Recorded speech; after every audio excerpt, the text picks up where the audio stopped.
Nicco park কাণ্ডের 24 ঘন্টা পার, আজ সকালে ফের খুলছে নিকো পার্ক। হাজির হচ্ছেন পর্যটকরা। নিকো পার্ক কাণ্ডের যেমনটা জানাচ্ছিলাম ইতিমধ্যেই, একটু আগেই আমাদের প্রতিনিধি পুলিশ পৃথা দাশগুপ্ত জানাচ্ছিলেন পুলিশের তরফ থেকে ইতিমধ্যেই চিঠি গিয়েছে নিকো পার্ক কর্তৃপক্ষের কাছে এবং একাধিক বিষয়ে কিন্তু জানতে চাওয়া হয়েছে। ইতিমধ্যেই তোলপাড় গোটা ঘটনা নিয়ে, ছাত্রের মৃত্যু নিয়ে কিন্তু রীতিমতো তোলপাড়। ইতিমধ্যেই অভিযোগ দায়ের হয়েছে নিকো পার্ক কর্তৃপক্ষের বিরুদ্ধে এবং তার মধ্যেই আবারও আজ সকালে খুলেছে নিকো পার্ক। হাজির হচ্ছেন পর্যটকরা।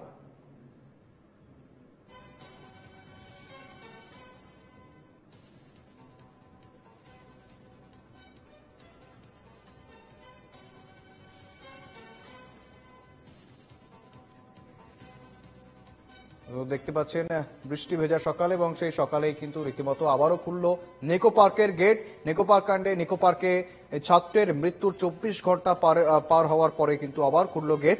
আমার সঙ্গে রয়েছেন প্রতিনিধি সঞ্জনা লাহিড়ী। সঞ্জনা, আবারও নিকো পার্কের গেট খুললো এবং বর্তমানে পর্যটকরা তারা কি আসছেন এবং তাদের মধ্যে কি কোথাও গিয়ে কোনো ভয় ভীতি কাজ করছে? সঞ্জনা, দেখো, একদম টিকিট কাউন্টারের সামনে আমি রয়েছি। এখানে প্রচুর পর্যটক তারা কিন্তু এসেছেন এবং অন্যান্য দিনের মধ্যে কিন্তু আজকে একদম স্বাভাবিক রয়েছে নিকো পার্ক চত্বর। আমি সেই চিত্রে তোমাকে কিন্তু এই মুহূর্তে দেখাচ্ছি। সবটা মিলিয়ে একটু বলতে গেলে একটু কথা বলার চেষ্টা করবো। দাদা, আপনারাও তো এসছেন বাইরে থেকে এবং আজকে নিকো পার্ক ঘুরতে আসা বাচ্চা নিয়ে কালকে একটা অ্যাক্সিডেন্ট হয়েছে নিশ্চয়ই শুনেছেন।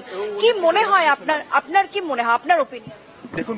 দেখুন ব্যাপারটা হচ্ছে, পুরো জিনিসটা না জেনে এখানে অ্যাজাম্পশন বেসিস আমি কোনো কমেন্ট করতে ঠিক হবে না, কারণ ওদের কোন দিক দিয়ে গাফিলতি হয়েছে বা কি হয়েছে এখন সেটা না জেনে আমি যদি একটা কমেন্ট করি এখানে ভুল ইনফরমেশন কনভে করাবে। আমি অনেকদিন বাদেই এখানে আসছি, এখন বলেছে যখন একটু তো হবেই, তাই না? কারণ ওরকম অবভিয়াসলি আমি চাইবো না আমার ফ্যামিলির সাথেও হোক, কারণ ফার্স্ট টাইম আসছি। তো এইটাই, এখন পুরো জিনিসটা এবার একটু হয়তো নেট ঘেটে একটুখানি দেখে নেবো যে কি হয়েছে না হয়েছে, তারপরে হয়তো আগে গিয়ে এখানে ডিসিশন নেওয়া যাবে যে কিছু করা যায় কি না যায় বা আসা যায় কি না যায়। অর্থাৎ দেখো, বুঝতেই পারছি যে মানুষ কিন্তু আসছেন, কিন্তু প্রত্যেকের মধ্যে কোথাও একটা গিয়ে চাপা ভয়, আতঙ্ক এগুলো কিন্তু কাজ করছে। আমি তোমাকে একটু দেখানোর চেষ্টা করব এখানকার সার্বিক চিত্র। এখানে প্রচুর মানুষ কিন্তু এসছেন প্রত্যেক দিন, যেরকম পর্যটকরা বেড়াতে আসেন, আজকেও কিন্তু তার অন্যথা নয়। আজকেও প্রচুর মানুষ এসেছেন এখানে ঘুরতে এবং আজকে এইরকম সিজনে তবুও কিন্তু মানুষের কোথাও কিন্তু কোনো ফাঁকফোকর নেই। অর্থাৎ দেখা যাচ্ছে যে প্রত্যেক দিন যেরকম এই চত্বর, নিকো পার্ক চত্বর থাকে, যেরকম মানুষের একটা মুখরতা থাকে, পর্যটকদের মুখরতা থাকে, সেই চিত্র কিন্তু দেখা যাচ্ছে। আমি একদম দেখাবো যে টিকিট কাউন্টার যেগুলো রয়েছে, টিকিট কাউন্টারগুলো কিন্তু একই রকম ভাবে প্রচুর মানুষের ভিড় কিন্তু এখানে দেখার মতো।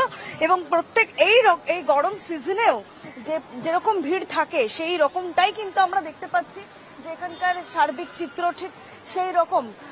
এখানে প্রচুর মানুষ, বিভিন্ন যে জায়গার পর্যটকরা কিন্তু এখানে আসেন, সেই জায়গায় দেখতে গেলে একটু কথা বলার চেষ্টা করবো। দিদি, একটা বিষয়, গতকাল এখানে একটা দুর্ঘটনা হয়েছে না?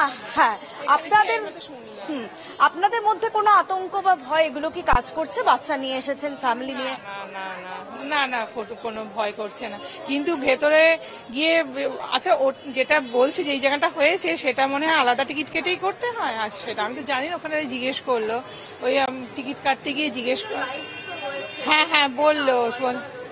না, যেটা নেই, যে বাচ্চা নিয়ে এসছি, বলছে যে আমি তো অন্যগুলো দেখবো না, যেটুখানি ফ্রি ওরা দিচ্ছে টিকিটের সঙ্গে শুধু সেটুখানি দেখে চলে যাবো। বুঝতেই পারছো সুমন্ত যে মানুষ কিন্তু আসছেন, কিন্তু কোথাও একটা ভয় নিয়ে, সেখানে রেস্ট্রিকশনস নিয়ে কিন্তু তারা তাদের সেই সমস্ত রেস্ট্রিকশন গুলোকে সামনে রেখে কিন্তু তারা এই নিকো পার্ক এনজয় করবেন, সেটা কিন্তু সার্বিক দিক থেকে দেখা যাচ্ছে। অর্থাৎ বোঝাই যাচ্ছে যে স্বাভাবিক হয়েছে নিকো পার্ক, এমনকি ওয়াটার পার্ক সেটাও কিন্তু খুলে গিয়েছে, কিন্তু মানুষ সতর্কতার সঙ্গে নিকো পার্কের আনন্দ উপভোগ করছে, সেটা কিন্তু আজকের এই সার্বিক চিত্র থেকে স্পষ্ট। কারণ মানুষের যে এন্ট্রি গেটে যে চেকিং করে ঢোকানো হয়, আবারও সেই ভিড় দেখা যাচ্ছে এবং মানুষ সতর্ক থেকে এই দুর্ঘটনার কথা ভুলিয়ে উঠে আবারও নিকো পার্কের দিকে এগোচ্ছেন। আমার সঙ্গে ছিলেন প্রতিনিধি সঞ্জনা লাহিড়ী। ধন্যবাদ তোমার, সঞ্জনা।